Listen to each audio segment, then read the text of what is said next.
Welcome to YK network. నేను మీ Anusha. Mega డిఎస్సిపై వైసీపీ ఆందోళనలు ఆగడం లేదు. డిఎస్సి గురించి సందేహాలన్నింటికీ ప్రభుత్వం సమాధానం చెప్పినా జగన్ పార్టీ మాత్రం నిరసనలకు దిగుతోంది. తాజాగా మెగా డిఎస్సిని నీట్ ఉదంతంతో ముడిపెట్టింది. నిజానికి నీట్కు డిఎస్సికి పోలికే లేదు. డిఎస్సి పేపర్ లీక్ కాలేదు, ఎలాంటి అక్రమాలు జరిగినట్లు ఆధారాలు కూడా దొరకలేదు. కానీ నీట్ వ్యవహారం అలా కాదు. ఎగ్జామ్ పేపర్ లీక్ అయింది, మళ్ళీ పరీక్ష నిర్వహించారు. కాక్రోచ్ జనతా పార్టీ ఉద్యమంతో కేంద్ర విద్యాశాఖ మంత్రి ధర్మేంద్ర ప్రధాన్ రాజీనామా చేశారు. దీంతో డిఎస్సి అవకతవకల వ్యవహారంలో విద్యాశాఖ మంత్రి లోకేష్ రాజీనామా చేయాలని డిమాండ్ చేస్తూ వైసీపీ కూడా ఆందోళన బాట పట్టింది. అందుకు లోకేష్ కూడా ధీటుగా స్పందించారు. జగన్ ఛాలెంజ్ చేస్తున్నా బహిరంగ చర్చకు రా, టైం డేట్ నువ్వే ఫిక్స్ చేయి, లోకేష్ ఒక్కడే వస్తాడు, డిఎస్సి మీద చర్చిద్దాం అంటూ సవాల్ విసిరారు. డిఎస్సి ఒక్కటే కాదు, లిక్కర్ స్కామ్లో ఎవరెంత డబ్బులు నొక్కేశారో కూడా చర్చిద్దాం, మేం పారిపోయే టైప్ కాదు భాయ్ అంటూ ఛాలెంజ్ చేశారు. అయితే నిజంగానే డిఎస్సిలో అక్రమాలు జరిగాయని ఆధారాలు దొరికితే సీజేపీ తరహాలో జగన్ ఎందుకు పోరాటం చేయలేదని డిఎస్సి అభ్యర్థులు ప్రశ్నిస్తున్నారు. ఇందుకీ డిఎస్సిలో అక్రమాలు జరిగినట్టు ఆధారాలుంటే జగన్ ఎందుకు బయటపెట్టడం లేదు? లోకేష్తో చర్చకు జగన్ సై అంటారా? డిఎస్సి అభ్యర్థులు ప్రశ్నిస్తున్నట్లు జగన్ సీజేపీ తరహా ఆందోళనలకు సిద్ధమవుతారా? ఇదే ఇవాల్టి మన డిబేట్ అంశం. ఈ అంశానికి సంబంధించి మనకు విశ్లేషణలు అందించడానికి వైఎస్ఆర్సీపీ నుంచి ఎస్సీసెల్ అధ్యక్షులు కాకినాడ జిల్లాకి కుమార్ రాజా గారు ఉన్నారు. అలాగే ఏపీ కాంగ్రెస్ మన్యం జిల్లా డీసీసీ అధ్యక్షులు వంగల్ దాల్నాయుడు గారు, అలాగే civil supply corporation director Malakondaiah గారు మనతో ఉన్నారు. గుడ్ ఈవినింగ్ అండి. కుమార్ రాజా గారు, ఫస్ట్ మీరు చెప్పండి. నమస్తే. బాగున్నానండి, చాలా రోజుల తర్వాత. రాష్ట్ర విద్యాశాఖ మంత్రి రాజీనామా చేయాలి డిఎస్సి అవకతవకల వ్యవహారంలో అంటూ ఈరోజు వైఎస్ఆర్సీపీ నిరసన కార్యక్రమం చేపట్టింది. అయితే అది ఎంతవరకు సక్సెస్ అయిందని మీరు అనుకుంటున్నారు కుమార్ రాజా గారు? ఇటీవల జరిగినటువంటి డిఎస్సిలో అవకతవకలు జరిగాయి అనేది వాస్తవం. గతంలో ఈ డిఎస్సి మీద వైఎస్ఆర్ కాంగ్రెస్ పార్టీ రాష్ట్ర వ్యాప్తంగా నిరసన తెలియజేస్తూ డాక్టర్ బాబాసాహెబ్ అంబేద్కర్ గారి యొక్క విగ్రహాల దగ్గర నిరసన చేస్తూ కలెక్టర్లకి, ఆయా జిల్లాల కలెక్టర్లకి వినతి పత్రాలు ఇవ్వడం జరిగింది. ఆవేళ స్పష్టంగా కొన్ని ఉదాహరణలు చెప్పడం జరిగింది. స్పోర్ట్స్ కోటాలో అవకతవకలు జరిగాయి, తర్వాత సెలెక్టెడ్ క్యాండిడేట్స్ మెరిట్ లిస్టు ఎందుకు జిల్లా కలెక్టర్ కార్యాలయంలో పెట్టలేదు, రెండవది మెరిటోరియస్ స్టూడెంట్స్ ఎవరైతే ఫ్రమ్ షెడ్యూల్ కాస్ట్ నుంచి ఉన్నారో వారికి మెరిట్లో జాబులు ఇవ్వకుండా రిజర్వేషన్లో ఎందుకు చూపించారు, ఓపెన్ కేటగిరీలో మెరిట్ వచ్చినటువంటి విద్యార్థిని తీసుకొచ్చి రిజర్వేషన్ కేటగిరీలో చూపించి ఓపెన్ కాంపిటీషన్లో ఆ పోస్టులను వేరే వాళ్ళతో భర్తీ చేయడం అది రూల్కు విరుద్ధం అనేటటువంటిది చాలా ఎగ్జాంపుల్స్ తోటి గతంలో దీని మీద జిల్లా కలెక్టర్లకి వినతి పత్రం చేయడం, రాష్ట్ర వ్యాప్తంగా ఉద్యమం చేయడం జరిగింది.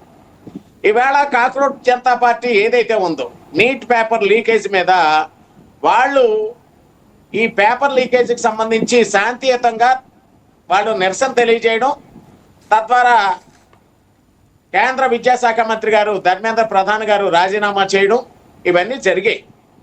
అయితే ఇక్కడ చెప్పుకోవాల్సింది ఏంటంటే రాష్ట్రంలో డిఎస్సి మీద అవకతవకలు జరిగాయి అనేటటువంటి వాస్తవాన్ని ఈవేళ ఈనాడు పేపర్ కానీ, ఆంధ్రజ్యోతి కానీ, లేదంటే సాక్షి కానీ చూస్తే ఈ విషయం మీద హైకోర్టులో కొన్ని రిట్లు ఫైల్ చేశారు. దాని మీద హైకోర్టు ఒక వ్యాఖ్యానం చేసింది. ఆ వ్యాఖ్యానాన్ని ఒక్కసారి గమనిస్తే తెలుస్తుంది. చెప్పండి. డిఎస్సిలో అవకతవకలు జరిగాయి అన్న దాని మీద గౌరవ ఉన్నత న్యాయస్థానం, రాష్ట్ర ఉన్నత న్యాయస్థానం దాని మీద విచారణ చేపట్టడానికి సంసిద్ధమైంది. అంటే without any kind of LP high court వారు స్పందించరు కదా. కాబట్టి డిఎస్సిలో ఏదైతే స్పోర్ట్స్ కోటాలో అవకతవకలు జరిగాయో, డిఎస్సిలో అర్హులైనటువంటి అభ్యర్థులు కాదని కొంతమంది వాళ్ళకి నచ్చిన వాళ్ళని రిక్రూట్ చేసుకున్నారు. దాని మీద సమగ్రమైనటువంటి విచారణ జరగాల్సినటువంటి అవసరం ఉంది. నేను ఒక ఎగ్జాంపుల్ చెప్తానమ్మా మీకు. కుమార్ రాజా గారు, డిఎస్సి జరిగిపోయి 150 రోజుల్లో అంటే నోటిఫికేషన్ విడుదలవటం, రిక్రూట్మెంట్ పరీక్ష రాయడం ఇవన్నీ జరిగిపోయిన తరువాత అంటే ఇప్పుడు ఎందుకు సడన్గా మీరు అప్పుడు ప్రశ్నించినప్పటికీ ఎందుకు అంత సీరియస్గా తీసుకోలేదు? అప్పుడు కూడా చాలాసారి ఆల్మోస్ట్ 150 కేసులు కోర్టుకు వెళ్ళాయి. తగిన ఆధారాలు రావాలి కదమ్మా. ఒక రాష్ట్ర స్థాయిలో ఒక మాజీ ముఖ్యమంత్రి కామెంట్ చేసేటప్పుడు దానికి తగ్గట్టుగా తగిన ఆధారాలతో మాట్లాడాలి కదా. అయితే రీసెంట్ గా కూడా కుమార్ రాజా గారు రాష్ట్ర విద్యాశాఖ అధికారులు క్లారిటీ ఇచ్చారు చాలా విషయాల్లో. అప్పుడు మీకు క్లారిటీ రాలేదా? అది కరెక్ట్ కాదని చెప్పేసి అని డిఎస్సిలో మెరిట్ ఉండి కూడా సెలెక్ట్ కానటువంటి అభ్యర్థులు రోడ్డు మీదకి వచ్చి నిరసన తెలియజేసినటువంటి పరిస్థితి కూడా మనం చూస్తున్నాం. మరి అది కరెక్ట్ కాదంటారా? కాబట్టి తెలుస్తుంది కుమార్ రాజా గారు, అంటే నిరసన చేశారు కాబట్టి అది నిజమని అనుకోలేము. ఖచ్చితంగా మీరు అన్నట్టు రికార్డులు చెక్ చేసుకోవాలి. ఇప్పుడు సిజేపీ ఢిల్లీలో జంతర్ మంతర్లో నిరసన తెలియజేసింది నీట్ పేపర్ లీకేజ్ మీద. అసలు నీట్ పేపర్ లీకే కాలేదంటారా? జరిగింది కాబట్టే కదా నీట్ పేపర్ మీద ఈ ఏదైతే పరీక్షలు ఉన్నాయో. కుమార్ రాజా గారు, నీట్ పేపర్ లీక్ అయిందనే మనము డిబేట్ పెట్టుకున్నాం. తర్వాత ఎగ్జామ్ కండక్ట్ చేసేటప్పుడు కూడా ముందల కూడా మనము డిబేట్ పెట్టుకున్నాం. ఖచ్చితంగా నీట్ పేపర్ లీకేజ్ జరిగింది, అందులో ఎటువంటి సందేహం లేనే లేదు. అలాగే ఆ తర్వాత జరిగిన పరిణామాలపై కూడా మనం ఎప్పటికప్పుడు అప్డేట్స్ ఇస్తూనే ఉన్నాం. దాని గురించి కూడా చర్చించాం కుమార్ రాజా గారు. ఇప్పుడు డిఎస్సి మీద క్లారిటీ కావాలని అడగడంలో తప్పే ఉందమ్మా. తప్పేం లేదు కుమార్ రాజా గారు. అయితే డిఎస్సి పేపర్ లీక్ అయిందా? కాదు. డిఎస్సిలో అవకతవకలు జరిగాయి అనేది ఇక్కడ ప్రధానమైనటువంటి ఆరోపణ. మీరు ఎందుకు మెరిట్ లిస్ట్ ని జిల్లా కలెక్టర్ల కార్యాలయాల్లో ఎందుకు పెట్టలేదు? ఏమీ అంత గోప్యంగా ఉంచుకోవాల్సినటువంటి పని ఏంటి? సెలెక్టెడ్ అభ్యర్థులు ఎవరైతే ఉన్నారో వాళ్ళకి మీరు డైరెక్ట్గా సందేశం డిజిటల్ ద్వారా పంపించారు.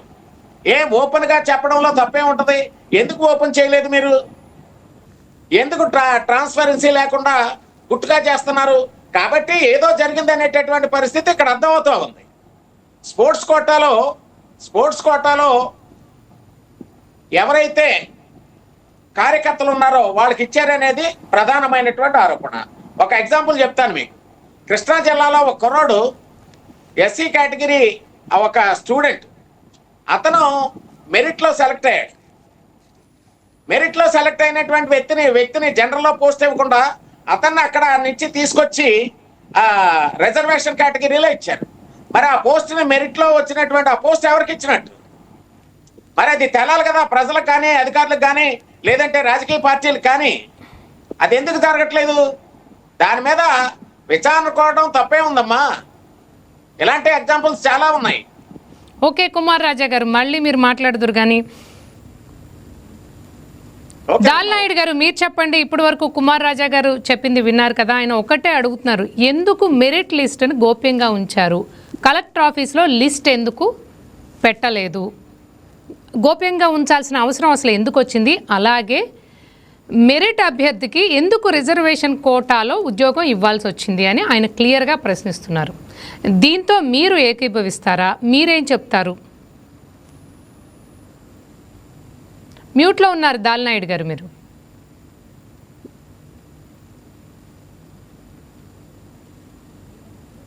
నమస్తే అమ్మా. మొదటగా మీ వైకే టీవీ న్యూస్ కి, మీ యాజమాన్యానికి, వ్యూవర్స్ కి అందరికి కూడా నమస్కారాలు.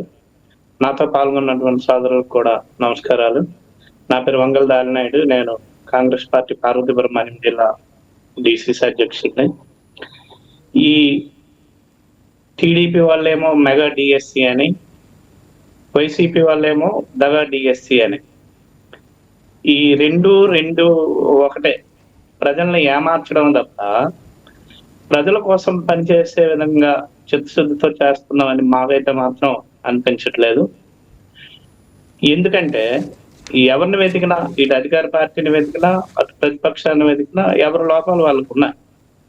ఆంధ్ర రాష్ట్రం ఈరోజు ఇంకా వెనుకబడి ఉండడానికి, అభివృద్ధి చెందకపోవడానికి కారణం కూడా ఏంటంటే వీళ్ళు ప్రజల్ని ఏమార్చడం, వ్యక్తిగతంగా దూషించుకోవడం, లేదంటే ఇంకోటి తప్ప ఏదైతే ఇష్యూస్ ఉన్నాయో అవి ప్రక్కన పెడుతున్నారు. ఇప్పుడు ఉదాహరణకి ఇదే చూద్దాం. ఏదైతే జన్జీ ఢిల్లీలో ఇష్యూ జరిగిందో అక్కడ ఎవరైతే ధర్మేంద్ర ప్రధాన్ గారు రిజైన్ చేశారో దాని తర్వాత ఈరోజు వైసీపీ రోడ్డెక్కి నిరసన చేయడం అన్నటువంటి జరిగింది.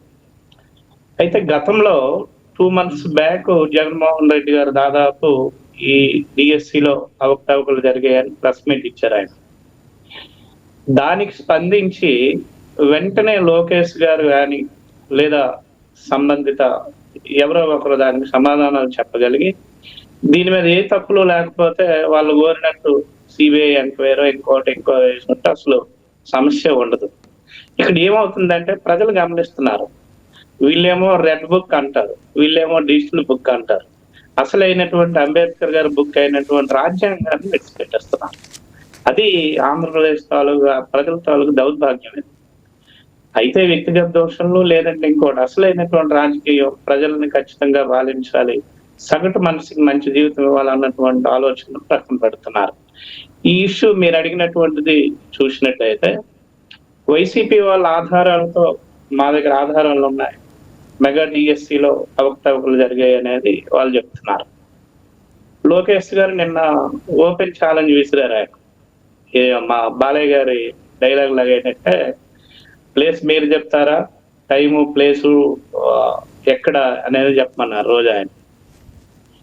దానికి వెంటనే సవాళ్ళకి ప్రతి సవాళ్ళు రావచ్చు వీళ్ళు వైసీపీ వాళ్ళు. జగన్ గారే నేరుగా రావచ్చు. ఆయన జగన్ గారిని పిలిచారు, జగన్ గారే ప్రశ్నించారు కాబట్టి జగన్ గారిని పిలిచారు. కానీ ఈ రోజు చూస్తే మాజీ మంత్రులు రోజా గారు కానివ్వండి, పేరు నాని గారు కానివ్వండి, జగన్ గారు రారు, మేమెవరమో వస్తాం అంటున్నారు. అంటే ఇరు పార్టీలు మడత పేర్చీలు, అంటే ప్రజల్ని ఏమార్చడం తప్ప ఇష్యూని, రాష్ట్రంలో ఇష్యూ జరిగింది, ఎవరు తప్పు చేసినా తప్పే. అది అధికార పార్టీలో ఉన్న ఇప్పుడు లోకేష్ గారి శాఖలో జరిగినటువంటి ఎవరు చేసినా తప్పే, తప్పే ఏదైనా సరే. కానీ ఆ తప్పుని అసలు నిజంగా ఇరు పార్టీలు వారు చిత్తశుద్ధి చూపించాలి, లేదా ప్రజల మీద నమ్మకం ఉందంటే ఆ సవాలు ప్రతి సవాలు ఓపెన్ ఛాలెంజ్ చేసుకుని ఒక దగ్గర కూర్చోండి, మాట్లాడండి. అంటే ఆరోగ్యకరమైనటువంటి రాజకీయాలు చేసి ఆంధ్ర ప్రజలకు ఒక సమాధానం, మీ తాలూకా పాతివ్రత్యాన్ని నిరూపించుకోవాలి. నేను ఖచ్చితంగా పరిపాలిస్తున్నాను, నా మెగా డిఎస్సిలో ఎటువంటి అవకతవకలు లేవని శ్రీ లోకేష్ గారు నిరూపించుకోవాలి. అలాగే మీరు తప్పు చేశారు, ఇవ్వకుండా ఆధారాలు అనేసి శ్రీ జగన్మోహన్ రెడ్డి గారు కూడా నిరూపించుకోవాలి. అప్పుడు ప్రజలకు వీళ్ళ మీద విశ్వాసం కలుగుతుంది. ఇంకా అయితే దాల్నాయుడు గారు ఇప్పుడు మీరు ఏం చెప్తున్నారు, లోకేష్ గారు ఎలా నిరూపించుకోవాలంటారు మీరు? ఏదైతే అవకతవకలు జరగలేదు మేము ఖచ్చితంగా తీసుకున్నాం అంటున్నారు కాబట్టి అదే ఆయన చెప్పగలగాలి. వాళ్ళు ఏదైతే వైసీపీ వాళ్ళు రిక్రూట్మెంట్ జరిగిపోయి కూడా ఆల్మోస్ట్ 1 year అయిపోయింది. ప్రశాంతంగా డిఎస్సి అభ్యర్థులందరూ చక్కగా ఉద్యోగాలు చేసుకుంటున్నారు. అంటే ఈ టైంలో ఇలాంటి ఆందోళనలు జరగటం కానివ్వండి, లేకపోతే ఇక్కడ ఏంటంటే నిజంగా ఒక క్వశ్చన్ ఏంటంటే, నిజంగా డిఎస్సి అభ్యర్థులు ఎవరైతే రిక్రూట్మెంట్లో రాలేదో, జాబ్ నిజంగా ఎవరికైతే అన్యాయం జరిగిందో వాళ్ళే ఆందోళన చేస్తున్నారా, నిజంగా ఉన్నారా వాళ్ళు ఆందోళనలో? ఇక్కడ ఇదే వినపడుతోంది ప్రస్తుతం. అంటే వాళ్ళు ఉంటుండొచ్చు, కానీ ఈ రోజు చేసింది ఎవరంటే వైసీపీ తాలూకా విద్యార్థి యువజన విభాగం అనేసి మనకి వాళ్ళు చెప్పారు, రోడ్డు మీదకి వచ్చింది వాళ్ళే, బ్యానర్లు కూడా అవే. అంటే యాక్చువల్గా చెప్పాలంటే వైసీపీ ప్రతిపక్ష పాత్ర కరెక్ట్ గా పోషిస్తే, అంటే వీళ్ళు మనకు తెలిసిందే శాసనసభకు కూడా వెళ్ళడం మానేశారు. అలాగే 1 సంవత్సరం 2 సంవత్సరాలు అధికార పార్టీ ఏం చేసినా ఊరుకున్నారు వీళ్ళు. అంటే ఏమీ కనీసం అనకుండా కూర్చున్నారు. అంటే ఇప్పుడు కూడా రాజకీయం లేటం మనకి ఇప్పుడు ఆర్స్టార్ సిద్ధాంతం కానీ ఎవరైనా సరే చెప్పింది ఏంటంటే, బలమైనటువంటి గుర్రానికి కళ్ళెం ఎటువంటిదో అధికార పార్టీ దూకుడిని ఆపడానికి ప్రతిపక్షం కళ్ళెం లాంటిది. మీరు ఎప్పుడైతే ప్రతిపక్ష పాత్ర పోషించలేదో అధికార పార్టీ వాళ్ళు నచ్చినట్టు వెళ్తారు. ఇక్కడ అదే జరిగింది. అలా అనుకోవచ్చు కూడా. మీరు ప్రతిపక్ష పాత్ర అన్నటువంటిది ఖచ్చితంగా పోషించినట్టుగా అయితే అధికార పార్టీ వాళ్ళు కానీ అక్కడ పనిచేసినటువంటి ఆఫీసర్స్ కానీ భయపడతారు ఎక్కడ తప్పు జరగకుండా చూసుకోవాలని. మనం ఎప్పుడైతే మిన్నకున్నామో వాళ్ళు నచ్చినట్టు చేసి ఉండొచ్చు, డిఎస్సీలో అవకతవకలు జరిగి ఉండొచ్చు, ఎందుకంటే ఆధారాలు ఉన్నాయి అంటున్నారు. నిన్న ఢిల్లీలో ఎప్పుడైతే జన్జీ వచ్చిందో ఇప్పుడు మనం రోడ్డు మీదకి వచ్చాం, లోకేష్ గారు రాజీనామా చేయాలి, ఇవన్నీ అన్నటువంటివి ఏంటంటే జన్జీ నుండి వస్తే అక్కడేంటంటే అక్కడికి ఎక్కడికి పూర్తి డిఫరెన్స్. అసలు యాక్చువల్ గా రెండు పార్టీ వాళ్ళు గమనించాల్సింది మధ్యలో అదే ఇంకా వీళ్ళు పాత రాజకీయాలు తప్ప ఇంకా అప్డేట్ అవ్వట్లేదు. ఒకరికొకరు దూషించుకొని ప్రజలను ఏమారుస్తాను, ప్రజలు మర్చిపోతారు అనుకుంటున్నారు. కానీ ఇప్పుడు జన్జీ చేతుల్లోకి వెళ్ళిందమ్మా వ్యవస్థ అంతా కూడా. మొన్న ఢిల్లీ తర్వాత ఏంటంటే అన్ని రాష్ట్రాల్లో కూడా జన్జీ యువత అన్నటువంటిది మేల్కొంది. వాళ్ళ చేతుల్లోకి ఇప్పుడు ప్రతి రాష్ట్రము ప్రతి రాజకీయ వ్యవహారాలు వెళ్ళి ఇదైంది. సో దీంతో ఏంటంటే ప్రతి రాజకీయ నాయకుడు అప్డేట్ అవ్వాల్సినటువంటి పరిస్థితి ఉంది. గతంలో ప్రజలను మేము ఏమారుస్తాం, మోసం చేస్తాం అంటే వినే పరిస్థితి లేదు. వచ్చేదంతా కూడా జన్జీ ఇది కాబట్టి ఇప్పుడు ఇరు పార్టీ వాళ్ళు ఏదైతే మెగా డిఎస్సీలో అవకతవకలు జరగలేదు అన్నటువంటి లోకేష్ గారు, అలాగే జరిగింది అని నిరూపించాల్సినటువంటి బాధ్యత జగన్మోహన్ రెడ్డి గారి దగ్గర ఉంది. ఇరువురు కలిసి ఏదైతే అది ఇప్పుడు గౌరవ న్యాయస్థానం కూడా దీంట్లో కలుగు చేసుకుని 4 నెలల్లో దర్యాప్తు చర్యలు తీసుకోమని కూడా చెప్పింది. కాబట్టి ఇందులో జరగాల్సింది జరుగుతుంది.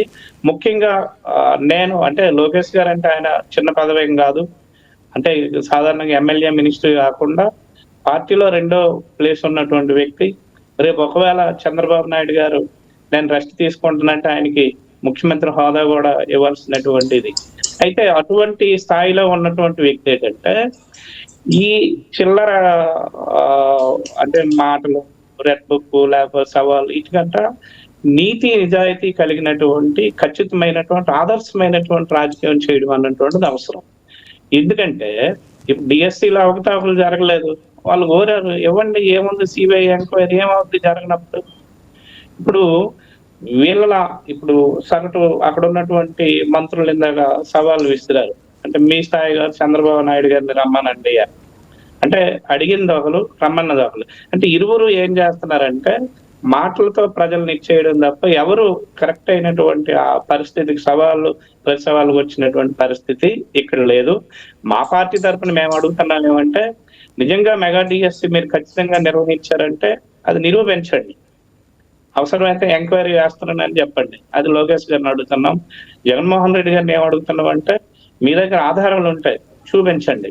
లోకేష్ గారు కానీ ఎవరికైనా సరే అంటే బాధ్యతాయుతమైనటువంటి రాజ్యాంగబద్ధమైనటువంటి పదవులో ఉన్నటువంటి వాళ్ళం ఎవరైనా రాజ్యాంగానికి అనుకూలంగా దాంట్లో ఉండాల్సినటువంటి కాబట్టి తప్పు ఎవరు చేసినా తప్పే, దానికి పనిష్మెంట్ ఉంటది కాబట్టి నిరూపించండి. అంతేగాని ఈ ఇష్యూస్ ని రాజకీయంగా తీసుకోవడం, పార్టీల వైపు తీసుకోవడం, వ్యక్తిగత దోషణకు వెళ్ళడం, అసలైనటువంటి ప్రజా పరిపాలన సంక్షేమాన్ని విడిచిపెట్టడం ఇదంతా కూడా కరెక్ట్ కాదని మా అభిప్రాయం. ఇరు పార్టీ పెద్దలు ఒకవేళ నిజంగా డిఎస్సీలో ఇది జరిగింది, ఇప్పుడు ఈ రోజుకి స్టేట్ లో ఈ మెగా డిఎస్సీ హీటే అనిపిస్తుంది. ఎందుకంటే దాదాపు వైసీపీ శ్రేణులన్నీ ఈ రోజు రోడ్డు మీదకి వచ్చాయి. దీంతో అన్ని కలెక్టర్ ఆఫీసులు కూడా ఉన్న దాదాపు జనసందోహంతో గట్టిగానే అయ్యింది. అయితే మీరు అడిగినటువంటి ప్రశ్న ప్రకారం ఢిల్లీలో ఇష్యూ జరిగాకే మనం ఎందుకు ఇంత చేయాలి? ఆ రోజే మీరు ప్రెస్ మీట్ ఇచ్చేటప్పుడు ప్రభుత్వం స్పందించకపోతే, లేదా లోకేష్ గారు స్పందించకపోతే, లేదా మీకు అనుకూలమైనటువంటిది రాకపోతే అప్పుడే ఈ నిరసనలు ధర్నాలు చేయొచ్చు కదా అనేది మా వాదన కూడా ఇందులో ఉందమ్మా. ఓకే దాల్నాయుడు గారు చెప్పండి కుమార్ రాజా గారు. దాల్నాయుడు గారు మంచి విషయాలు చెప్పారండి. ఆయన చివరిగా ఒక మాట అన్నారు, లోకేష్ గారిని దీని మీద విచారణకు ఆదేశించవచ్చు కదా, లేదా వైఎస్ఆర్ కాంగ్రెస్ పార్టీ ఆధారాలు చూపించవచ్చు కదా. వైఎస్ఆర్ కాంగ్రెస్ పార్టీ ఆల్రెడీ ఆధారాలతోటే కలెక్టరేట్ లో రిప్రజెంట్ చేయడం జరిగింది, ఎగ్జాంపుల్స్ తో సహా రిప్రజెంట్ చేయడం జరిగింది. ఆ విషయాన్ని ఒకసారి సోదరులు దాల్నాయుడు గారికి చెప్తా ఉన్నాను. రెండవది, ఈ డిఎస్సి మీద ఆరోపణ వచ్చిన తర్వాత లోకేష్ గారు తాడేపల్లిలో ఉన్నటువంటి వైఎస్ఆర్ కాంగ్రెస్ పార్టీ సెంట్రల్ ఆఫీస్కి 200 మీటర్ల దూరంలో ఉన్నాను, చర్చిద్దాం రండి అని చెప్పేసాను ఒక మాట అన్నారు. ఆ మాట మీద వైఎస్ఆర్ కాంగ్రెస్ పార్టీ మహిళా సోదరమణులు జగన్మోహన్ రెడ్డి గారి దాకా వద్దు, మేము వస్తాము, చర్చకు రా అని చెప్పేసి ఆయన సవాల్ చేయడం జరిగింది. దాని మీద నో రెస్పాన్స్. ఈవేళ మంత్రులు వైఎస్ఆర్ కాంగ్రెస్ పార్టీలో ఉన్న మరి నాని గారు కానీ ఇంకోళ్ళు కానీ దీని మీద కామెంట్ చేసిన తర్వాత మంత్రులు మాట్లాడుతూ ఉన్నారు. లోకేష్ గారిని స్పందించి సోదరులు దాలినాయుడు గారు చెప్పినట్టు దీని మీద ఒక ఎంక్వైరీ కమిషన్ వేయించండి, అవతాకం జరగలేదని నిరూపించుకోవాల్సినటువంటి బాధ్యత మీ మీద ఉంది కదా. ఒక ఎంక్వైరీ కమిషన్ వేయించండి. ఓకే కుమార్ రాజా గారు, కమిషన్ ద్వారా ఓకే కుమార్ రాజా గారు, టీడీపీ రాష్ట్ర అధికార ప్రతినిధి పర్చూరు రమ్య గారు కూడా జాయిన్ అయ్యారు. రమ్య గారు విన్నారు కదా కుమార్ రాజా గారు ఏం చెప్పారో, దాలినాయుడు గారు ఏం చెప్పారో. దాలినాయుడు గారు అలాగే కుమార్ రాజా గారు ఇద్దరూ కూడా సిబిఐ ఎంక్వైరీకి ఎందుకు ఆదేశించట్లేదు, ఆదేశించవచ్చు కదా అంటున్నారు. అలాగే మెరిట్ లిస్ట్ని ఎందుకు కలెక్టర్ ఆఫీస్లో డిస్ప్లే చేయకుండా ఎందుకు గోప్యంగా ఉంచారని కూడా కుమార్ రాజా గారు ప్రశ్నిస్తున్నారు. అలాగే ఆయన కలెక్టర్ ఆఫీస్లో ఆల్రెడీ మేము ఈ అవకతవకలకు సంబంధించి వివరాలు ఇవన్నీ సబ్మిట్ చేశామని కూడా ఆయన చెప్తున్నారు. దీనికి మీ సమాధానం ఏంటి? అనుష గారు, ముందుగా మీకు, తోటి ప్యానెల్ సభ్యులకి, వైకేపీ టీవీ వీక్షకులందరికీ నమస్కారం అండి. నమస్తే. ఏమండి, నాకు తెలియని విషయం ఏంటంటే గత సంవత్సర కాలంగా ఎవ్వరికి గుర్తు రాలేదు. వీళ్ళకి డైవర్షన్ రాజకీయాలు ఫస్ట్ నుంచి అలవాటే. డైవర్షన్ చేసుకుంటూ సంవత్సర కాలం తర్వాత వైసీపీ చెప్తున్నారు కదా, మన నాయుడు గారు ఇందాకే అన్నారు, ప్రజలు ఎవరు ఉద్యోగాలు రాని వాళ్ళు రాలేదండి, వైసీపీ సపోర్టర్సే వచ్చి ధర్నాలు చేస్తున్నారు, ఫ్లెక్సీలు పట్టుకొని బ్యానర్లు పట్టుకొని అని. నిజమే అది. ఎందుకంటే ఎప్పుడో ఉద్యోగాలు వచ్చిన వాళ్ళు 16,000 పైగా ఉద్యోగాలు వచ్చినాయి. ఉద్యోగాలు వచ్చిన వాళ్ళు చక్కగా ఉద్యోగాలు చేసుకుంటున్నారు ప్రశాంతంగా.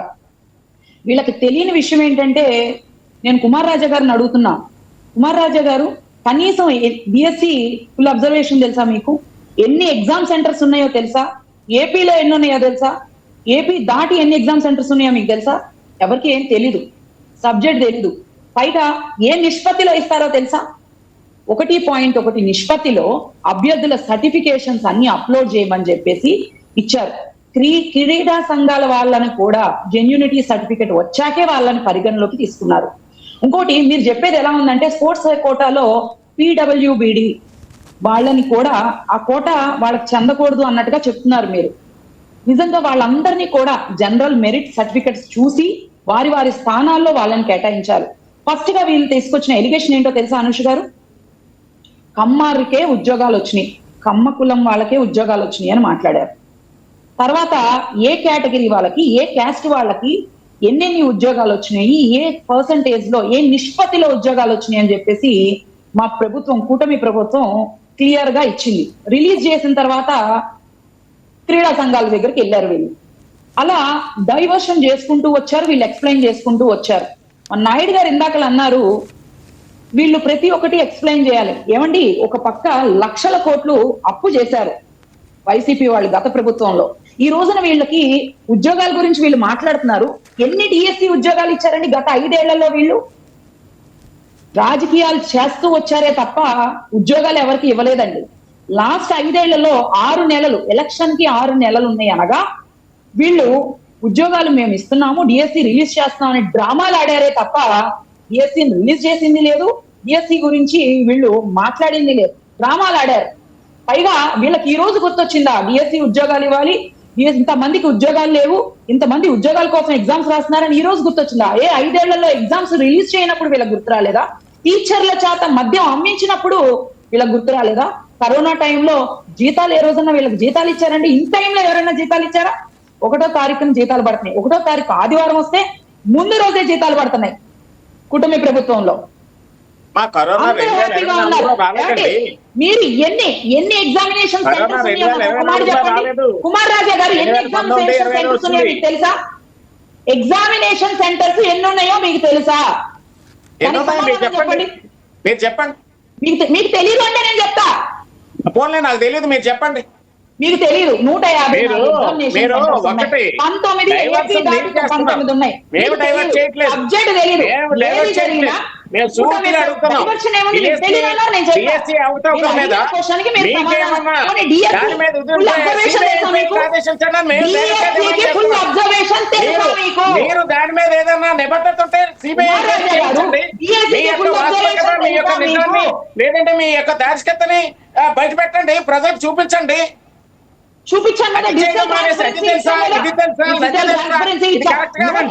రమ్మంటే మీ నాయకుడికి సబ్జెక్ట్ లేదా? మీ నాయకుడి దగ్గర సబ్జెక్ట్ లేదా? ఎందుకు రారు? జగన్మోహన్ రెడ్డి గారు ఎందుకు రారు? మంత్రులు ఎందుకు వస్తారు బయటికి?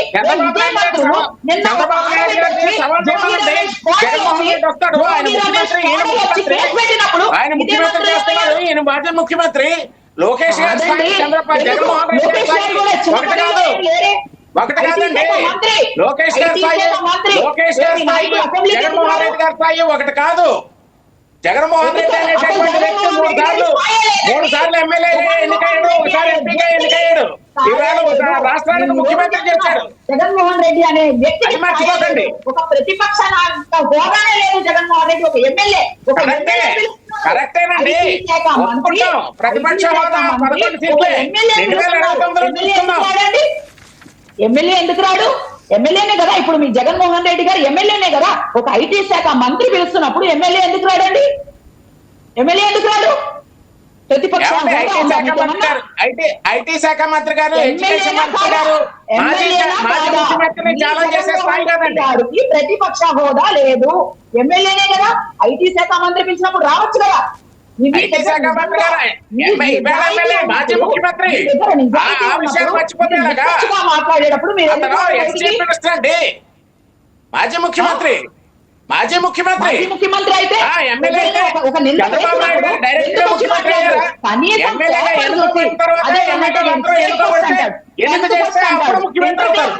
ప్రజాస్వామ్యంలో ఇది ఏ రోజన్నా ప్రెస్ మీట్ లో తప్పు లేకుండా పేపర్ చూసి మాట్లాడడం ఇది కరెక్ట్ కాదండి. ఈ మాజీ ముఖ్యమంత్రికి పేపర్ చూసి మాట్లాడడం రాదు, మళ్ళీ మీరు మాట్లాడుతా ఉన్నారా? ఓకే రమ్య గారు, కుమార్ రాజా గారు, ఇంతవరకు మాలకొండయ్య గారికి మనకి మాట్లాడడానికి ఛాన్స్ రాలేదు.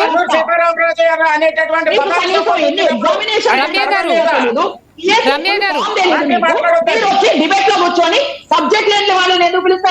గారు, కుమార్ రాజా గారు ఒక్కసారి వెయిట్ చేయండి. మాలకొండయ్య గారు, ఇప్పటి వరకు మీకు టర్న్ రాలేదు. మాలకొండయ్య గారు ఏం తెలుసు? రోజా గారు, మరి నిన్న ఒక మంత్రి కుటుంబం నుంచి ఒక ఆడబిడ్డ వచ్చి కేసు పెడితే దాని మీద ఎందుకు రోజా గారు రియాక్ట్ అవ్వరు? శ్యామల ఎందుకు రియాక్ట్ అవ్వదు? ఆడవాళ్ళకి కష్టం వస్తే, మీ పార్టీలో ఉన్న ఆడవాళ్ళకి, ఇంటి ఆడబిడ్డ కష్టం వస్తే మీరు బయటికి రారు. కానీ తెలుగుదేశం పార్టీ మీద, కుటుంబ ప్రభుత్వం మీద నిందలేయడానికి, రాళ్లు వేయడానికి సంవత్సరం అంతా నిద్రపోయి సంవత్సరం తర్వాత మేల్కొని ఈ రోజున మీరు వస్తారా? ఏ నిష్పత్తిలో, కనీసం మీకు ఏ నిష్పత్తిలో రిజర్వేషన్ రిలీజ్ చేస్తారో తెలుసా?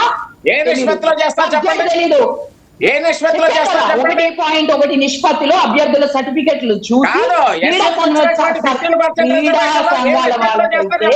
జెన్యూనిటీ సర్టిఫికెట్ తీసుకొని ఇచ్చారే తప్ప ఎవ్వరికి కూడా మనదా క్యాస్ట్ అన్నారుగా, రెడ్లకి ఎన్ని వచ్చినాయి, కాపులకి ఎన్ని వచ్చినాయి, కమ్మాలకి ఎన్ని వచ్చినాయి, మొత్తం రిలీజ్ చేశారుగా. ఇప్పుడు మళ్ళీ క్రీడా సంఘాల మీద పడ్డారా? ఓకే రమ్య గారు, రాజా గారు, కుమార్ రాజా గారు, అలాగే రమ్య గారు ప్లీజ్ వెయిట్. మాలకొండయ్య గారికి మనం మాట్లాడడానికి టైం ఇవ్వాలి. మీరు ఎన్ని డిఎస్సీ ఉద్యోగాలు ఇచ్చారండి?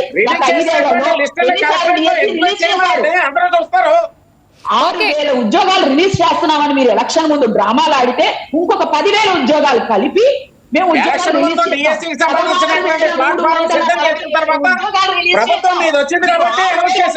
డ్రామాలు ఆడారు చూసారా?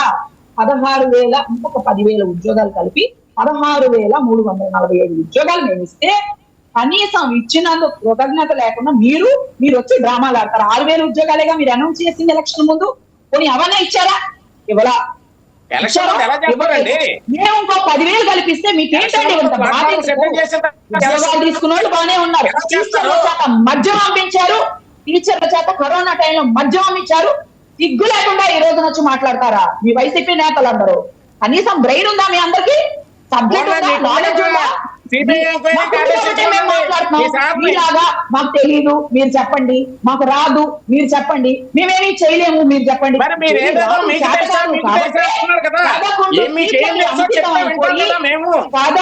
రమ్య గారు ఒకసారి మాలకొండయ్య గారికి మాట్లాడడానికి మనం టర్న్ ఇద్దాం. అంటే రప్ప నోటుకొచ్చినట్టు మాట్లాడితే కరెక్ట్ కాదు. మాట్లాడే రైట్ లేదు. ఏ జగన్మోహన్ రెడ్డి గారు అసెంబ్లీకి ఎందుకు రారు? ఏదేదో మాట్లాడేస్తూ అసెంబ్లీకి తెలుసా చర్చించచ్చుగా. అది ఎందుకు రారండి? అనుష్ గారు ఎందుకు రారు? చెప్పండి. ఎందుకు రారండి? మాజీ మంత్రులు వచ్చి మాట్లాడతారు. చెప్పండి. ఒక ఐటీ శాఖ మంత్రి చెప్పారు కదా, ఎక్కడికి కావాలన్నా ఏ ప్లేస్ అయినా ఏ టైం అయినా వస్తానన్నారుగా. మీకు ఎందుకు దమ్ము లేదు?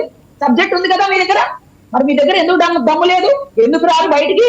ఎందుకు మాట్లాడరు? ఎలాగో జరుగుతుందండి, ఎలాగో జరుగుతుంది. ఆయన అసలు ఛాలెంజ్ చేసినటువంటి సబ్జెక్ట్ ఉంటే ఆయన మాట్లాడేది మీద చర్చిద్దామని చెప్పేసి అంటారు మీ నాయకుడు. ఓకే మాల్కొండే రమ్య గారు, కళ్ళు మూసుకున్నాం కదా. రమ్య గారు ప్లీజ్ వెయిట్. మాల్కొండయ్య గారికి టర్న్ ఇప్పుడు. కళ్ళు మూసుకున్నాం అని మాట్లాడుతున్నారు. రమ్య గారు, మాలకొండయ్య గారి టర్న్ ఇప్పుడు. మాలకొండయ్య గారు మీరు చెప్పండి, ఈరోజు వైఎస్ఆర్సీపీ పార్టీ ఏదైతే రాష్ట్ర విద్యాశాఖ మంత్రి రాజీనామా చేయాల్సిందే అని పట్టుబట్టింది, అంటే నిజంగా డిఎస్సి అవకతవకల విషయంలో ఇప్పటికి కూడా సరైన ఆధారాలు ఇంతవరకు బయటికి రాకముందే రాజీనామా అడగడం ఎంతవరకు సబబని మీరు అనుకుంటున్నారు మాల్కొండయ్య గారు? నమస్తే అమ్మా అనుష గారు. ముందుగా ఏబిఎన్ ప్రేక్షకులకు, ఏబిఎన్ యాజమాన్యం, వైకే టీవీ అండి, వైకే నెట్వర్క్, సారీ చెప్పండి పర్లేదు, వైకే టీవీ ప్రేక్షకులకు, యాజమాన్యం వారికి, అదేవిధంగా డిబేట్లో ఉన్నటువంటి గాలినాయుడు గారు, మన కుమారస్వామి గారు, కుమార్ రాజా గారు, మా మిత్రులు కుమార్ రాజా గారు, జిల్లా వాస్తవ్యులండి. అయితే ఇప్పుడు జరుగుతున్నటువంటి వేడిగా చర్చ జరుగుతున్నటువంటి విషయాన్ని మనము రాజకీయ పార్టీలు అయినప్పటికీ కూడా కొన్ని వాస్తవాలు దృష్టిలో పెట్టుకొని మాట్లాడవలసిన అవసరం ఉంది. ఎందుకంటే ఆంధ్రప్రదేశ్ ప్రజలందరూ చూస్తున్నారు ఈ డిబేట్. రాజకీయాలు మాట్లాడుతాం, రాజకీయ పార్టీల్లోనే ఉన్నాం, కానీ మనకు ప్రజలు మార్కులు వేస్తారు. ఇవాళ నీట్ సంబంధించినటువంటి లీకేజీలు అనేటటువంటి విషయం కానివ్వండి, లేక క్రీడా రంగంలో ఉన్న వారికి ఉద్యోగాలు ఇచ్చేటటువంటి విషయంలో కానివ్వండి, లేకపోతే గత 5 సంవత్సరాల్లో వైసీపీ ప్రభుత్వం అప్పటి ముఖ్యమంత్రి జగన్మోహన్ రెడ్డి గారు ప్రభుత్వాన్ని నడిపిన తీరుని విషయం కానీ మనం చూస్తే, ఇవాళ కేవలం వారి పార్టీని, వారి నాయకత్వాన్ని కాపాడుకోవడం కోసమే ఈ రోజు కూటమి ప్రభుత్వం మీద నిందలు వేస్తున్నారు తప్ప వారి దగ్గర ఎటువంటి ఆధారాలు లేవు.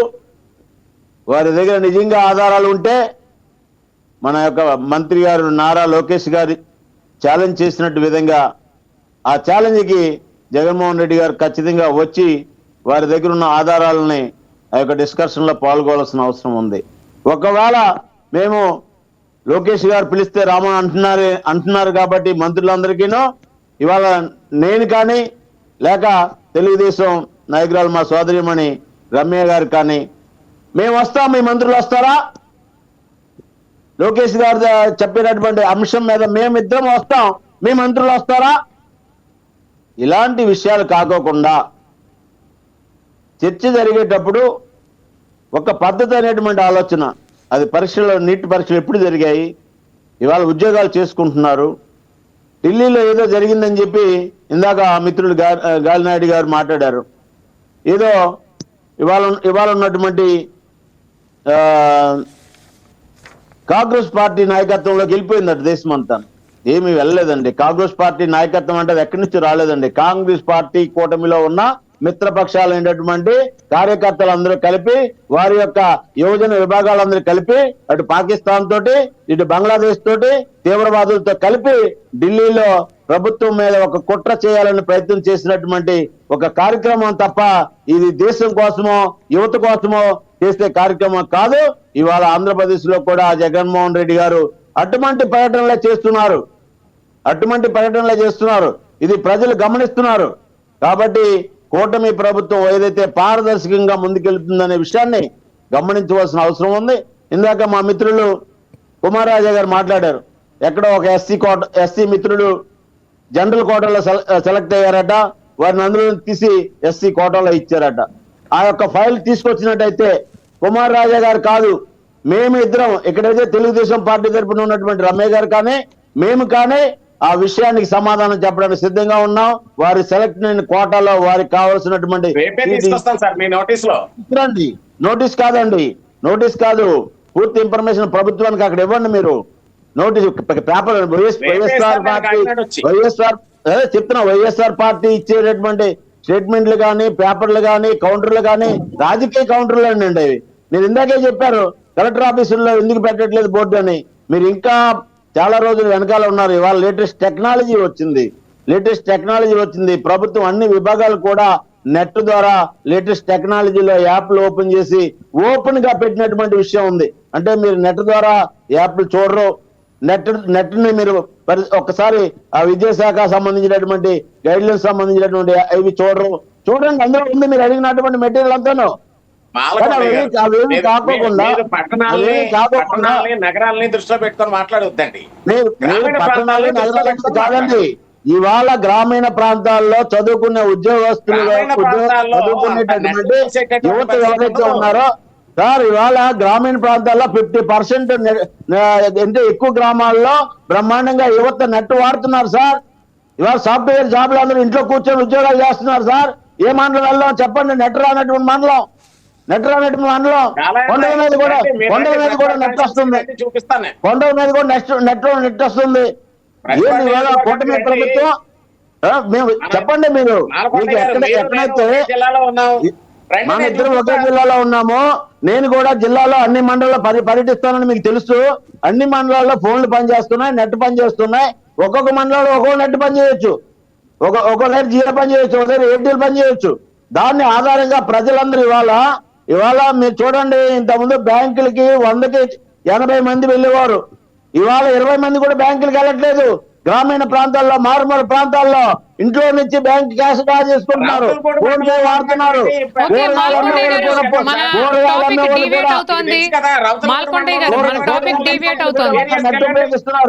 కాబట్టి మీరు వైసీపీ నాయకులుగా మీరు మాట్లాడొచ్చు, ఎందుకంటే మీకు పైన ఆదేశాలు ఉంటాయి ఇలా మాట్లాడమని చెప్పి. కానీ ప్రభుత్వంలో జరుగుతున్నటువంటి అభివృద్ధిని కానీ, ఉద్యోగాలు వచ్చే అవకాశాన్ని కానీ, ఉద్యోగాలు అందుకునేటటువంటి యువతని కానీ, ఉద్యోగాలు అందుకోవడానికి అనేక రకాలుగా రిజర్వేషన్ల ప్రక్రియ కాకుండా స్పోర్ట్స్ కోటాలో కూడా ఉద్యోగాలు వస్తాయి.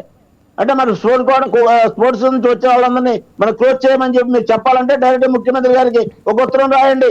ఏ స్పోర్ట్స్ కోటాలో కూడా ఉద్యోగాలు ఇవ్వద్దు, ఉద్యోగాలు ఇవ్వచ్చు. ఏమన్నారండి మరి?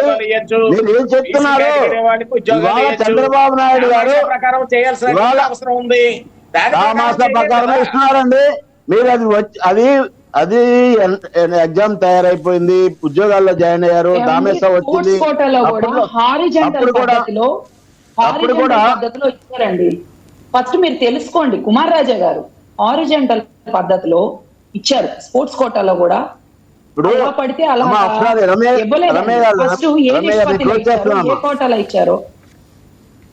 రమయ్య గారు నేను ఒకసారి క్లోజ్ చేస్తాను, మీరు మాట్లాడుతురు. కానీ ఇవాళ ఏదైతే ఢిల్లీలో జరిగిన దాన్ని దృష్టిలో పెట్టుకొని ఢిల్లీలో తీవ్రవాదులను తీసుకొచ్చి ఢిల్లీలో కూర్చోబెట్టారు. చూశారు కదా, 2500 మంది అనేక కేసుల్లో ఉన్నటువంటి వాళ్ళు ఉన్నారు. దీని వెనకాల కాంగ్రెస్ పార్టీ నాయకత్వంలో కాంగ్రెస్ పార్టీ మిత్రపక్షాలన్నీ ఉన్నాయి. దీని ఆధారంగా మీరు ఏదో చేయాలనుకుంటే మీరు కూడా ఆ కోటాకే వెళ్ళిపోతారు. ఆ కోటాలో వెళ్ళిపోతున్నప్పుడు మీకు వచ్చే 11 వాళ్ళ ప్రజలు గౌరవంగా లాస్ట్ టైం ఇచ్చారు. ఈసారి అది ఏ స్థాయికి వెళ్ళిపోతే కూడా మీరు ఒకసారి ఆలోచించి మీ మాజీ ముఖ్యమంత్రి గారికి మీరు అందరూ డైరెక్షన్ ఇవ్వండి. అయ్యా, ఆంధ్రప్రదేశ్ లో అభివృద్ధి జరుగుతుంది. కేంద్రంలో నరేంద్ర మోడీ గారు ప్రధానమంత్రిగా ఉండి, ఆంధ్రప్రదేశ్ లో చంద్రబాబు నాయుడు గారు, పవన్ కళ్యాణ్ గారు, లోకేష్ గారు, మా భారతీయ జనతా పార్టీ రాష్ట్ర అధ్యక్షులు మాధవ్ గారు కూడా ప్రతి వారం కలిసి కూర్చొని ఏ విషయాల మీద ప్రభుత్వం అభివృద్ధి చేస్తుంది, ఏ విషయాల మీద సంక్షేమం ఇస్తున్నాం, ఏ ప్రాంతంలో గ్రామాలు అభివృద్ధి అవుతున్నాయి అనేటటువంటి విషయాలు ఎప్పటికప్పుడు చర్చించుకొని కేంద్రంతో మాట్లాడుకొని పెద్ద ఎత్తున అభివృద్ధి చేస్తున్నారు. దీనికి మీరు అడ్డుపడితే రాష్ట్రాన్ని అభివృద్ధిని అడ్డుకున్నట్టుగా మీరు ప్రజలు భావిస్తారు. కాబట్టి ఏ విధంగా ఉద్యోగాలు వస్తున్నాయి, నిజంగా మీదే తప్పు ఉంటే, ఆధారాలు ఉంటే మీరు మాట్లాడక్కర్లేదు. ఆ ఉద్యోగం పొందిన వ్యక్తి బయటకు వచ్చి మాట్లాడతాడు. వాళ్ళు మాట్లాడుకోకపోయినా సరే మీరు మాట్లాడి ఆ ఉద్యోగం చేసుకున్న వాళ్ళని బయటికి లాగేసి ఉన్న ఉద్యోగాలు పోటు చేయడం కోసం వైసీపీ వాళ్ళు కంకణం కట్టుకోవద్దని చెప్పి ఈ సందర్భంగా మిమ్మల్ని చెప్తున్నా. ఇందాక చెప్పినట్టుగా మళ్ళీ ఇంకోసారి చెప్తున్నాను, మా యొక్క మిత్రపక్షం తెలుగుదేశం, రమేష్ గారు ఇక్కడ డిబేట్ లో ఉన్నారు, నేను ఉన్నాను. పోనీ మీ ముఖ్యమంత్రి గారు లోకేష్ గారి దగ్గర రాకపోతే మేము లోకేష్ గారి తరపున సమాధానం చెప్పడానికి సిద్ధంగా ఉన్నాం. అన్ని కూడా మీ ఎదురుగుండా పెట్టడానికి సిద్ధంగా ఉన్నాం. మీరు మంత్రులు ఎవరైతే మాట్లాడుతున్నారో ఎంతకాలం ఉంటారు అది మీరు చెప్పక్కర్లేదు, మీరు ఎక్కడి నుంచి వచ్చారు? మీరు ఎక్కడి నుంచి వచ్చారు? తల్లి పిల్ల కాంగ్రెస్ నుంచి వచ్చారు. మీరు తల్లి పిల్ల కాంగ్రెస్ నుంచి వచ్చారు. ఇవాళ మీరు ఎక్కడ ఉన్నారు? కాంగ్రెస్ ఎక్కడ ఉంది? అది మీరు చెప్పక్కర్లేదు అన్నమాట. ఇస్తామన్నారు 30 ఏళ్లు మేమే పరిపాలిస్తామన్నారు. మీ జగన్మోహన్ రెడ్డి గారు 1 టైం సీఎం, అది గుర్తుపెట్టుకోండి. ముందు నెక్స్ట్ టైం సింగిల్ డిజిట్, ఈసారన్నా 11 వచ్చినాయి. సింగిల్ డిజిట్ తోనే 2 నెలల్లో కార్పొరేషన్ ఎలక్షన్ చూద్దాం. 2019-24 మధ్యలో 23 సీట్లు వచ్చారు. ఒక విషయం చెప్పనా, మీరు ఏమనుకోనంటే రేపటి రోజున షర్మిల గారు అక్కడ పోటీ చేస్తే డిపాజిట్లు కూడా రావండి మా జగనన్నయ్యకి. కొంగు పట్టుకొని ప్రచారం చేస్తే ఆ రోజున ఆడపిల్ల కొంగు పట్టుకొని ఒక్కసారి మా అన్నని గెలిపించండి అంటే కనీసం ఈసారి పాపం ఆ చెల్లి కూడా ఎదురు తిరిగి పోటీ చేస్తే కనీసం డిపాజిట్ వస్తాయి ఆ అన్నయ్యకి. సరే చూద్దామమ్మా, 30 ఏళ్ళు మేమే పరిపాలిస్తాము, 30 ఏళ్ళు మేమే ఉంటామన్నారు. పాపం మూలం కూర్చోబెట్టారు ప్రజలు మన అన్నయ్య విన్యాసాలకి. సరే 3 ముక్కలు ఆట ఆడారు.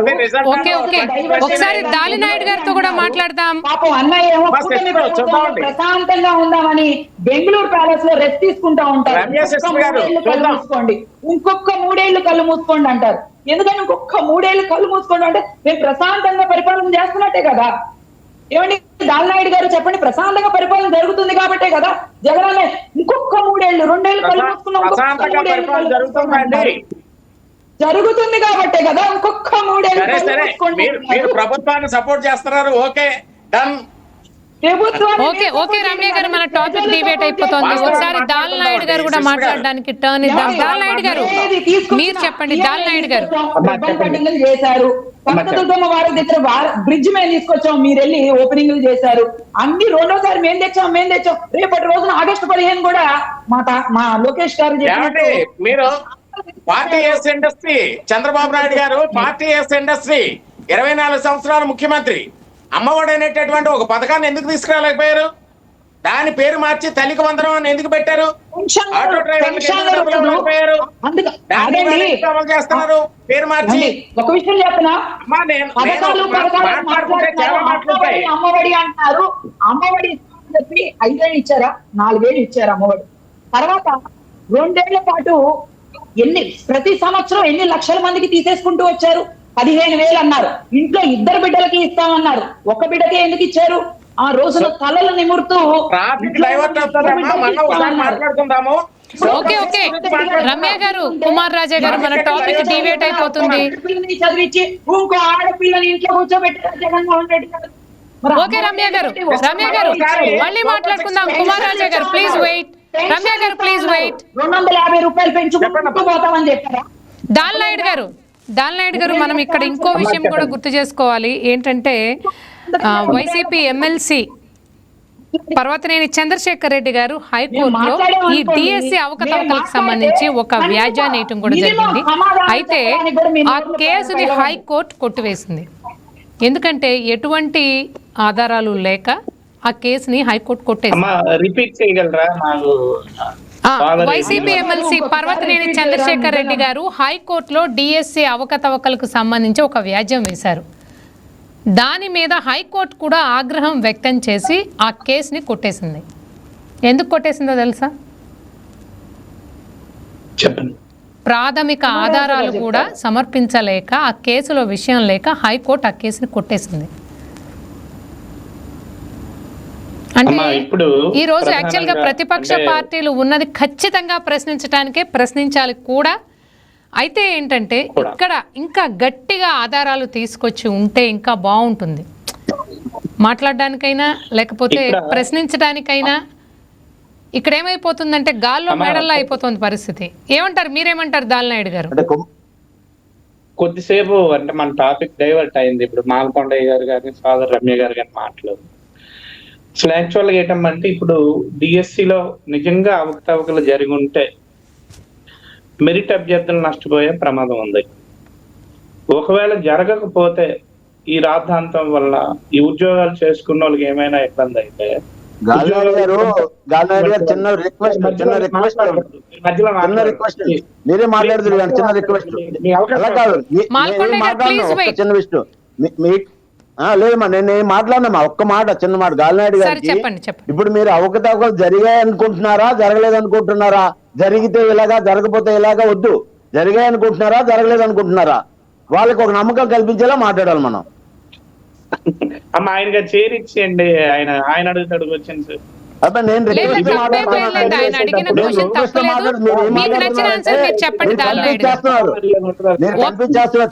ఇక్కడ 5 ఉన్నాం, 5కి డిఫరెంట్ ఒపీనియన్స్ ఉంటాయి.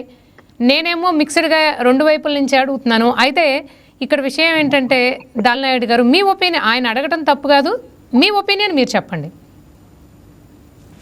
నా ఒపీనియన్ దగ్గరకు వచ్చేసరికి ఏంటంటే ఇరు పార్టీలు కూడా ప్రజలతో గేమ్ ఆడుతున్నాయి, ప్రజల్ని ఏమార్చుతున్నాయి.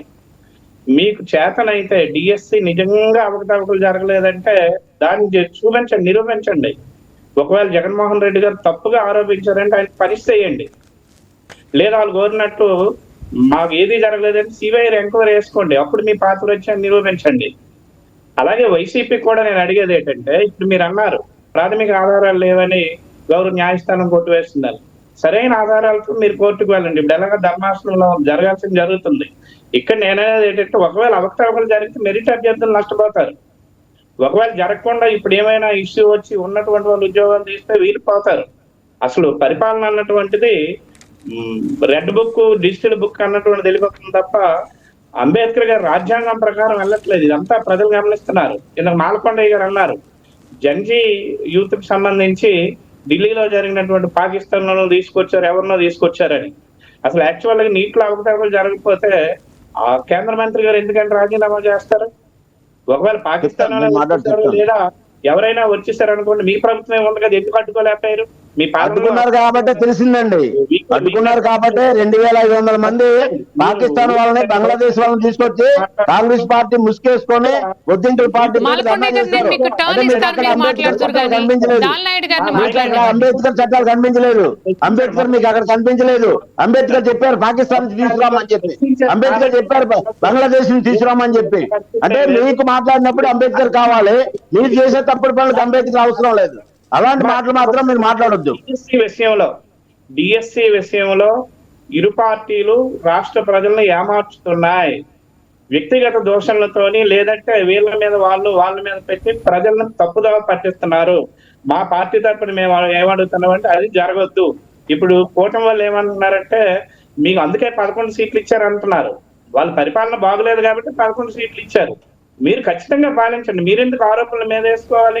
డిఎస్సీలు అవకతవకలు నేను బురద ఎందుకు మీరు వేసుకోవాలి? ఆ బురద కడుక్కోండి. మీరు సిబిఐ ఎంక్వైరీ చేస్తారా? కదండి ఇవాళ అది చేయండి. అక్కడ వైసీపీ వాళ్ళకి కూడా మేము గట్టిగా అడిగేది ఏంటంటే, మీకు చేతనైతే చర్చకు వెళ్ళండి. లోకేష్ గారు సవాల్ విసిరారు కదా, ప్రశ్నించిన జగన్మోహన్ రెడ్డి గారు ఈయన ఎందుకు వెళ్ళకూడదు? అక్కడికి ప్రశ్నించారు కదా, అవకతవకలు ఉన్నాయని చూపించారు కదా, ఈయన వెళ్ళొచ్చు. వెళ్ళి లోకేష్ గారితో సవాళ్ళకి వెళ్ళండి. అంతేగాని మీలో మీరు వ్యక్తిగత ఒకరి మీద పెట్టుకొని, లేదంటే వ్యక్తిగత దోషులకు వెళ్ళి టాపిక్ ని డైవర్ట్ చేసి ప్రజలను మాత్రం ఏమార్చొద్దు. ముఖ్యంగా మేము కోరుకునేది ఏంటంటే, ముఖ్యంగా విద్యాశాఖ మినిస్టర్ లోకేష్ గారికి ఏంటంటే, ఆయన చదువుకున్నారు, తెలివైన వాళ్ళు, రాజకీయ పరిణితి కూడా సంపాదించారు. ముఖ్యంగా కాబోయే రాష్ట్రానికి సీఎం స్థాయిలో ఉన్నటువంటి వ్యక్తి కాబట్టి ఈ చిన్న డిఎస్సి అంటే వాళ్ళు అన్నట్టు ఈ డిఎస్సీలు అవకతవకలు చేసి డబ్బులు సంపాదించే అవసరం లోకేష్ గారికి లేదు నాకు తెలిసి. ఈ బురద ఎందుకు మీ మీద వేసుకోవడం? ఖచ్చితంగా మీరు ఎంక్వైరీ చేయించండి, లేదా మీరు సవాల్ అన్నట్టు వాళ్ళు రమ్మనండి. దయచేసి నేను కోరేది ఏంటంటే, రాష్ట్రంలో విద్యాశాఖకు సంబంధించి ఏదైతే ఫీజు రియంబర్స్మెంట్ ఉందో అది విడుదల చేయాలని, అలాగే కొన్ని వైసీపీ టైంలోనూ పాఠశాల బిల్డింగ్లు కొన్ని గదుల నిర్మాణాలు ఆగిపోయాయి మధ్యలో. మొన్న ఏదో రూరల్ విలేజ్ నేను వెళ్ళేటప్పుడు పిల్లలు పాకల్లో ఉంటున్నారు, వాటి కన్స్ట్రక్షన్స్ పిల్లలకు పుస్తకాలు, బ్యాగులు, సరైన ఈ శాఖ మీద ఏదైతే విద్యార్థులకి అవసరం, మనకి విద్య, వ్యవసాయం అన్నటువంటివి ప్రాథమిక రంగాలు. విద్యాశాఖ మినిస్టర్ గారికి మీ తరపున మేము కోరేది ఏంటంటే, ఏదైతే వైసీపీ ఆరోపిస్తుందో దానికి ఖచ్చితమైనటువంటిది లేదని, దీన్ని ఎక్కువసేపు సాగదివ్వకుండా చేసి విద్యాశాఖలు ఏవైతే ఇంకా చేయాల్సినటువంటి ఉన్నాయో అవన్నీ చేయాలని కోరుతున్నాం. ముఖ్యంగా ఈ వైసీపీ ఈరోజు చేసినటువంటి దీనికి సంబంధించి చూసినట్టుగా అయితే ప్రతిపక్ష పాత్ర అన్నటువంటిది ఖచ్చితంగా పోషించాలండి. అసలు అధికార పార్టీ కంటే ప్రతిపక్షానికే ప్రజా సంక్షేమం మీద, ప్రజల తాలూకు బాగోగుల మీద ఎక్కువ శ్రద్ధ ఉండాలి. అధికార పార్టీ ఏం చేస్తుందో క్షేత్ర స్థాయి నుండి అక్కడ సర్పంచ్ మొదలుకొని, ఎంపీపీ మొదలుకొని, ఎమ్మెల్యే మొదలుకొని ఎక్కడ ఏ లోటుపాట్లు జరిగినా అక్కడ ప్రజలకు సంబంధించినటువంటి బాగోగులు చూడాల్సినటువంటి బాధ్యత వైసీపీ మీద ఉంది. ఎప్పుడో మేము 6 నెలలకు వస్తాం, సంవత్సరంకి వస్తాం, లేదా 2 సంవత్సరాల వరకు వాళ్ళు పాలన చేయండి అప్పుడు అడుగుతున్నామంటే వాళ్ళు అలాగే చేస్తారు. ఇప్పుడు గుర్రానికి కళ్ళం లేకపోతే దానికి నచ్చినట్టు పరిగెడుతుంది. మీరు ఇప్పుడేమో రోడ్డు మీదకి వచ్చి అవకతవకలు జరిగాయంటే అది ఎలా చెప్పండి? ఒకవేళ జరిగాయి అప్పుడు మీరు ఇచ్చేసారు, లోకేష్ గారు కానీ ఎవరికైనా సమాధానం చెప్పలేదు, అప్పుడు నుండి ఏం చేశారు? రోజు రోడ్డు ఎక్కొచ్చు కదా. జడ్జి ఎప్పుడైతే ఢిల్లీలో ఇష్యూ జరిగిందో, ఇష్యూ తర్వాత మీరు ఇప్పుడు రోడ్డు మీదకి రావడం అన్నటువంటిది కరెక్ట్ ఒక విధంగా కాదు. ఒక విధంగా నిజంగా అవకతవకలు ఉంటే ఈ పోరాటాన్ని కొనసాగించాల్సిందిగా కూడా నేను కోరుతున్నా. మేము కూడా సపోర్ట్ చేస్తాం, ఎవరు తప్పు చేసినా తప్పే. నిజంగా డిఎస్సిలో అవకతవకలు జరిగినట్టుగా కాంగ్రెస్ పార్టీ తరఫున కూడా మేము పోరాడతాం. అంటే ఎవరు చేసినా తప్పే, అర్హులైనటువంటి వారికి న్యాయం జరగాలి, అనర్హులకు ఎప్పుడు కూడా ఇబ్బంది కలిగే పరిస్థితి ఉండకూడదు. ముఖ్యంగా ఎప్పుడైనా సరే డిబేట్ల దగ్గరికి వచ్చేసరికి సోదరులకు అంటే చెప్పేది ఏంటంటే, టాపిక్ ని డైవర్ట్ చేయకుండా ఒక 1 hour ఒక టీవీ ఛానల్ మనకు అవకాశం ఇస్తుంది. తర్వాత కొన్ని వేల మంది, లక్షల మంది దీన్ని చూసే అవకాశం ఉంటుంది. దీనివల్ల ఏంటంటే వాళ్ళు ఇచ్చినటువంటి టాపిక్ ని మన చర్చల ద్వారా కూడా ఏంటంటే ప్రజలకు మంచి జరగాలి, అది చూసుకోవాలి తప్ప ఇప్పుడు ఎవరి పార్టీ గురించి వాళ్ళు మాట్లాడుకోవడం, ఎదుటి నిర్ణయించడం అవన్నీ ఎప్పుడో జరుగుతుంటాయి. ఈ టీవీ డిబేట్ లో ఉన్నటువంటి టైంని మాత్రం దయచేసి అలా కాకుండా, ముఖ్యంగా మా పార్టీ తరఫున మేము కోరేది ఏంటంటే, ఇక్కడ వైసీపీ ఆరోపిస్తున్నటువంటి విషయాలు, జూడో నకిలీ క్రీడా పత్రాల ద్వారా ఉద్యోగాలు వచ్చాయనేది ఆ సంస్థ మీద ఎంక్వైరీ వేయండి. ఇప్పుడు అన్ని లోకేష్ గారు చూడరు కదా, మంత్రి చూడరు కదా, ఏమో అక్కడ సెక్షన్ ఆఫీసర్స్ వల్ల ఎవరో జరిగి ఉండొచ్చు. దీని మీద ఎంక్వైరీ చేయండి, నిజంగా జరిగినట్టుగా అక్కడ పనిష్ చేయండి. తర్వాత ఏంటంటే ఒక అవుట్ సోర్సింగ్ ఉద్యోగికి అక్కడ ఉన్నటువంటి ఆయనకి ఫస్ట్ ర్యాంక్ వచ్చింది ఒక ఇంట్లో, ఇంకో ఇంట్లో 4, 6 ర్యాంక్ ఏదో వచ్చిందని చెప్పారు. అది కూడా ఒకసారి చేయండి. ఆయనకి ఎందుకు ఉద్యోగం ఇవ్వలేదని అంటే, వైసీపీ వాళ్ళు అడిగినటువంటిది ప్రజలు మనకి ఎందుకు అధికారం ఇచ్చారంటే వైసీపీ పాలన బాగలేదు కాబట్టి మనకి ఇచ్చారు. మనం కూడా అలాగే పాలించి ప్రతిదీ వాళ్ళది మనకి వాళ్ళకి తేడా ఉండదు. వైసీపీ చేసేటటువంటి ఆరోపణ దాలినాయుడు గారు, ప్రధానంగా వైసీపీ చేసేటటువంటి ఆరోపణ అవుట్ సోర్సింగ్ ఎంప్లాయీ తోటి పేపర్లో వాల్యుయేషన్ చేయించారని. అదే సార్, నేను అదే మాట్లాడుతున్నాను. మీరు మాట్లాడాల్సింది నేను మాట్లాడుతున్నాను. యాక్చువల్ గా వైసీపీ చేసిన ఆరోపణలు ఏంటంటే, జూడో నకిలీ పత్రాలతో డిఎస్సితో పాటు మరికొన్ని కూడా, ఈరోజు ధర్మాసనం కూడా ఆయన వేసినటువంటి బిల్లో ఏంటంటే ప్రభుత్వ ఉద్యోగాలతో పాటు మెడికల్ సీట్స్ కూడా సంపాదించారని. ఎవడో అనామికుడు మెడికల్ ఫీల్డ్ లోకి వెళ్తే ఎంత నష్టం అండి అది? ఒక టీచర్ అనామికుడు టీచర్ ఫీల్డ్ లోకి వెళ్తే ఎంత జనరేషన్ పోతుందండి? ఎంత పిల్లలు, ఏ జనరేషన్ పిల్లలు సమాజంలోకి వస్తారండి? చూడాల్సినటువంటి అవసరం ఉంది. ముఖ్యంగా సమాజ బాగు కోరుకునే మనం అందరం ఏం చేయాలంటే, ఏదైతే ఇప్పుడు వైసీపీ చేస్తున్నటువంటి ఆరోపణలు ఉన్నాయో వాటిని ఒకసారి పరిశీలించడంలో తప్పులేదు, అవి ఒకసారి చూడొచ్చు. ఒకవేళ ఓకే దాలినాయుడు గారు, మనం కుమార్ రాజా గారికి కూడా మాట్లాడడానికి టైం ఇద్దాం తప్పకుండా. కుమార్ రాజా గారు, అయితే మనము నీట్ విషయంలో ఏదైతే సీజేపీ పార్టీ తలపెట్టిందో చెలో పార్లమెంట్, ఈ విషయంలో ఎప్పుడైతే మీరు ఈరోజు ధర్మేంద్ర ప్రధాన్ గారు రాజీనామా చేయగానే వైఎస్ఆర్సీపీ ఏ విధంగా అయితే డిఎస్సి విషయంలో కూడా అవకతవకలు జరిగాయని వెంటనే బయటికి రావడం, అలాగే రాష్ట్ర విద్యాశాఖ మంత్రి నారా లోకేష్ గారు రిజైన్ చేయాలని కోరడం కానివ్వండి, ఇవన్నీ చాలా సిమిలర్గా వాటిని చూసి అడుగుతున్నట్టుగా క్లియర్గా అర్థమైపోతుంది. అయితే బాహాటంగా దీనికి సంబంధించి జగన్మోహన్ రెడ్డి గారు ఏదైతే సీజేపీ పార్టీకి మాత్రం బాహాటంగా ఆయన ఎక్కడా సమర్థించలేదు. శుతిమెత్తగా, అంటే నరేంద్ర మోడీ గారికి కోపం రాకుండా ఉండే విధంగా ధర్మేంద్ర ప్రధాన్ గారి రాజీనామాని స్వాగతిస్తున్నామని పెద్దగా హైలైట్ చేయకుండా చెప్తాను. నా దగ్గర ఉంది సమాధానం.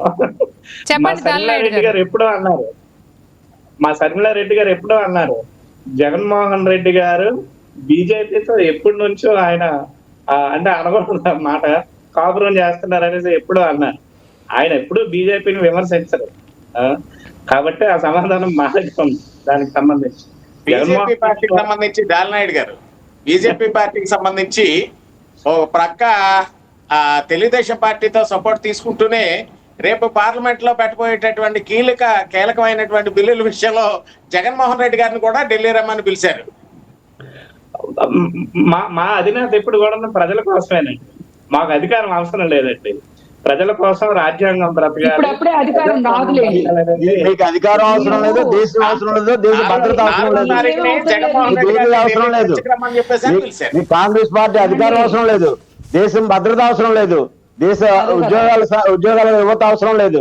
మీకు కేవలం ప్రతిపక్షంలో ఉండేటటువంటి బొద్దింకల పార్టీతో చేతులు కలిపి దేశంలో యువతని గందరగోళం చేసే విధంగా పాకిస్తాన్ తో బంగ్లాదేశ్ తో సంబంధాలు పెట్టుకొని భారతీయ జనతా పార్టీ వ్యతిరేక శక్తులతో చేతులు కలుపుతూ ఉంటారు.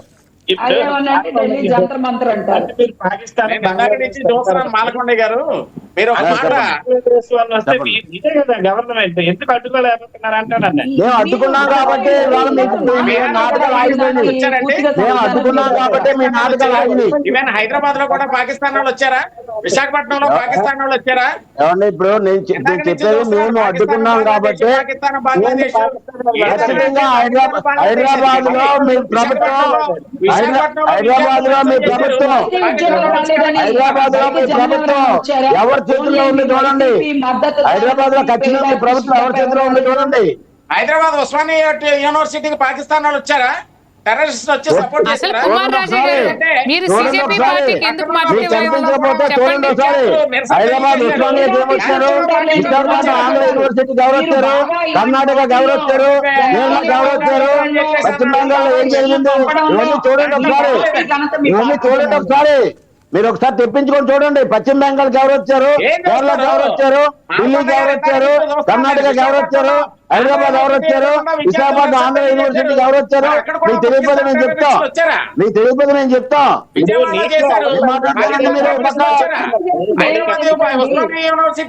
హైదరాబాద్ కాంగ్రెస్ ప్రభుత్వం ఎవరి చేతిలో ఉంది, కాంగ్రెస్ ప్రభుత్వం ఎవరి చేతిలో ఉంది, హైదరాబాద్ కాంగ్రెస్ ప్రభుత్వం ఎవరి చేతిలో ఉంది. ఓకే, మన డిబేట్ టైం అయిపోయిందండి. దాల్నాయుడు గారికి, కుమార్ రాజా గారికి, అలాగే రమ్య గారికి మరియు మాలకొండయ్య గారికి మా ప్రత్యేక ధన్యవాదాలు. రేపు మరో డిబేట్ అంశంతో మళ్ళీ కలుద్దాం. This is Anusha signing off.